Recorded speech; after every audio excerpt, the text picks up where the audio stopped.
On this episode, we talk about the role of the recruiter in our ever-changing industry.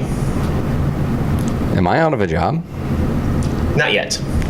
All right. Atlas All Access starts now. Kirkham at 0450.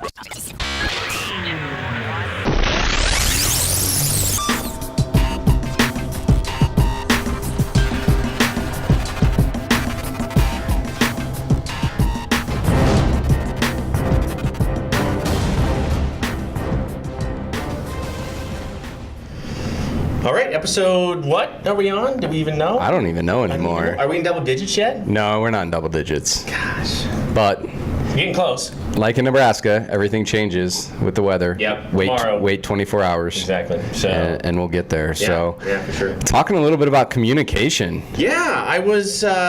So this came up. It's come up a few times here just recently online. Is like kind of the role of the recruiter and how it's changing with the with social media, with Facebook and Instagram, and then companies coming out of the woodwork that want to eliminate the recruiter. And Sure. Like I'm sure you've seen some of them out there. Where do they come from? Like, do we have any idea who owns them? Right? Yep. And then what role do they really serve? I mean, there's a couple of them out there right now.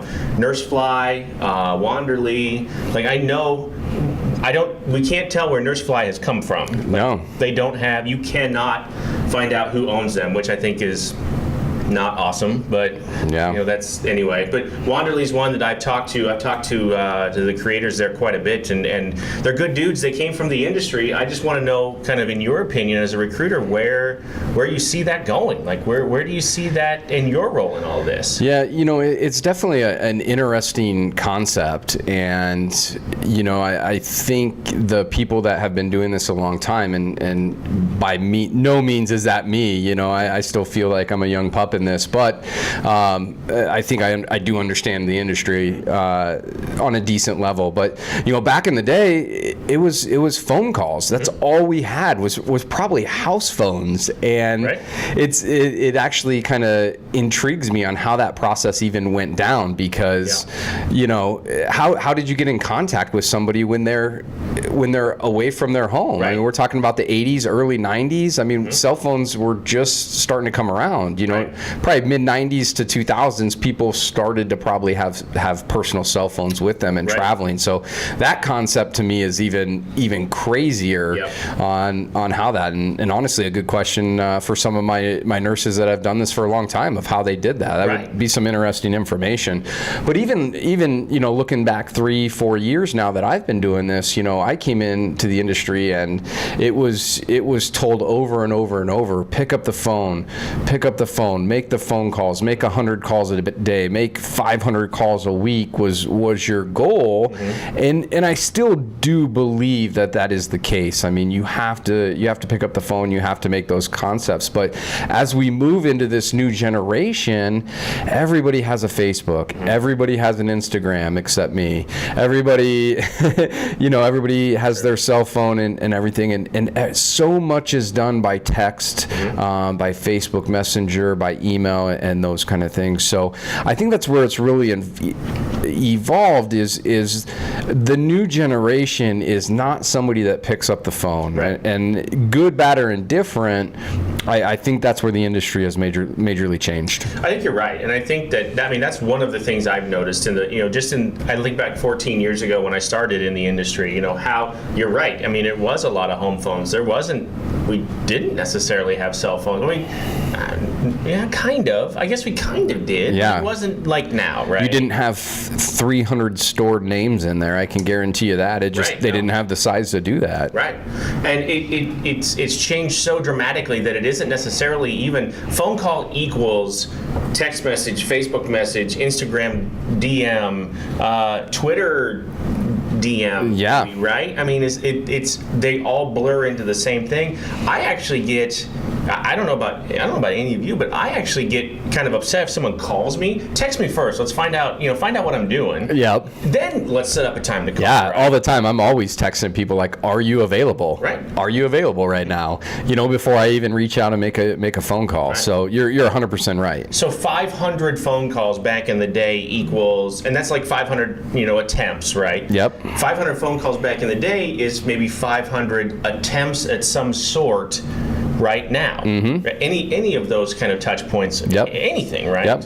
And with technology, even with that, I mean, there's text apps that I know some recruiters use, and let's say 500 phone calls, you're talking about 30 seconds for 4 or 5 rings. You're talking about listening to a voicemail. Yep. So you're talking about 4 to 5 minutes probably per touch, mm-hmm. like you're saying. Yep. Where now you can load a predetermined message in a text app, mm-hmm. and put a number in, send a text. Put a number in, send a text. Yep. I mean, it's really evolved on there. So I think those are some big changes that have happened. And I think there's a lot of it too has kind of, it's weeded out some of the recruiters maybe that their hearts weren't in it, right? Mm-hmm. I mean, because there are companies that still do this. There were the majority of the companies back in the day that would you have to make a certain number of calls, right? Yeah. I mean, you have to dial the phone a certain number of times, and they're counting those. And how many times did those recruiters who maybe their hearts weren't in it call movie phone 15 to 20 times a day, right? And listen to movie times. Like it happened. I know it's happened. I guarantee it happened. You're 100% correct. So old tactics, right? I mean, too many phone calls, unwanted phone calls, right? Maybe not even in the specialty that you're in, type of thing. Like the information has just gotten better. Tons better. So as a recruiter, then, from a communication standpoint, let's start at the recruiting, like at the very first touch point, and then move through the process. Yep. Then, how many touch points, DMs, text messages, whatever, are you making in the beginning to that candidate that is qualified for that position? Yeah, I think that original, like, let's say we get a lead in from one of our lead sources on there, and it's probably going out to multiple companies. I think the general rule is, you're probably reaching out to that person 3 separate times. Okay.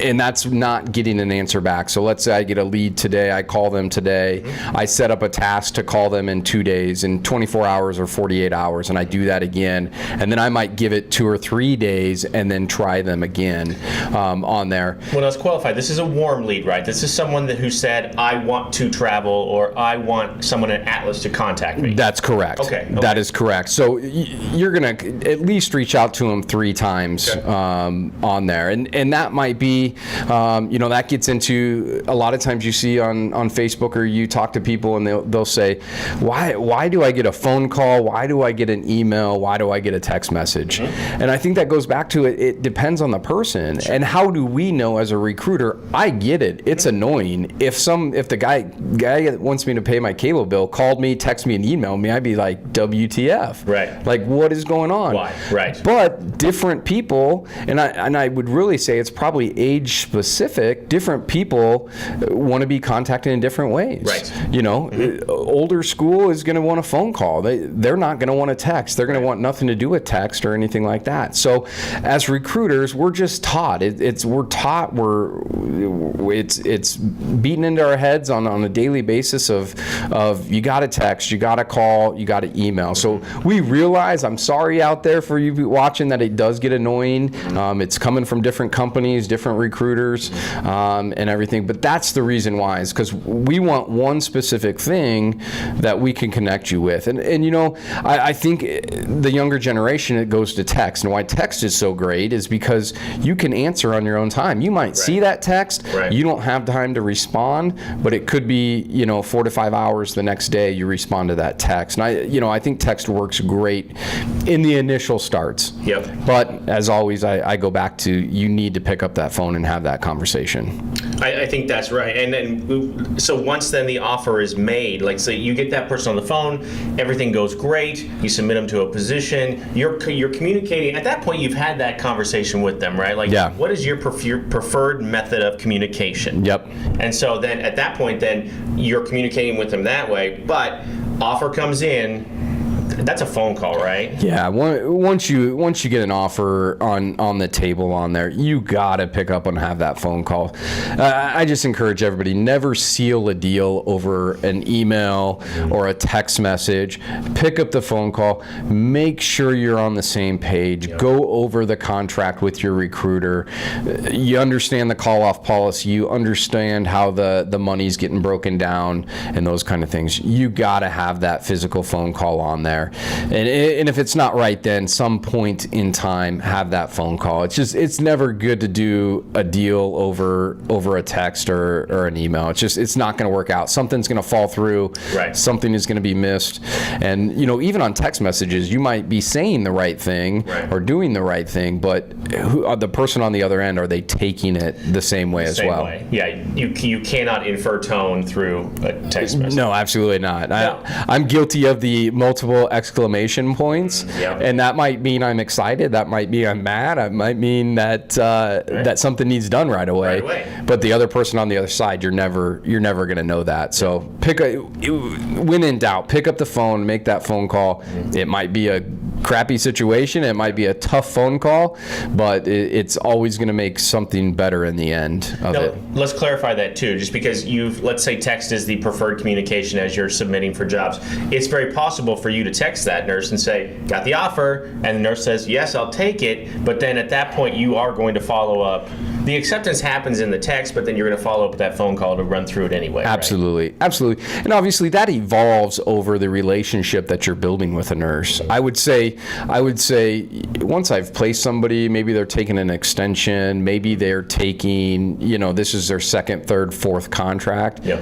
At that point in time, yes, I would feel comfortable over a text or an email. They know how we're going to communicate and handle business together. Yeah. I would say that's all right. But definitely on that first one, let's pick up the phone, let's have that conversation, and let's go through those things. Yeah, you're right. I mean, all about the relationship at that point and understanding where you are in that relationship to get that comfort level. Exactly. Yeah. Exactly. So then compliance, which Josh, we talked about last week, and we had a great response from Heather being on yesterday, last week. She did a fantastic job. She did. Fantastic. And I'd like to have her back on again at some point, let's ask more questions, to her, more in-depth questions when we have more time. But at that point, compliance person takes over at the time of the placement. It's offered, accepted, placement happens. Compliance person takes over for a while.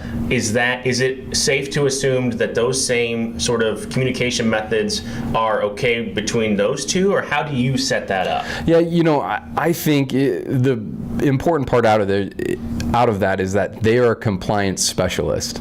They know the ins and outs, good, bad, or indifferent about it. So, I try to set the expectation of once you get that offer, you get that initial email of these are the things.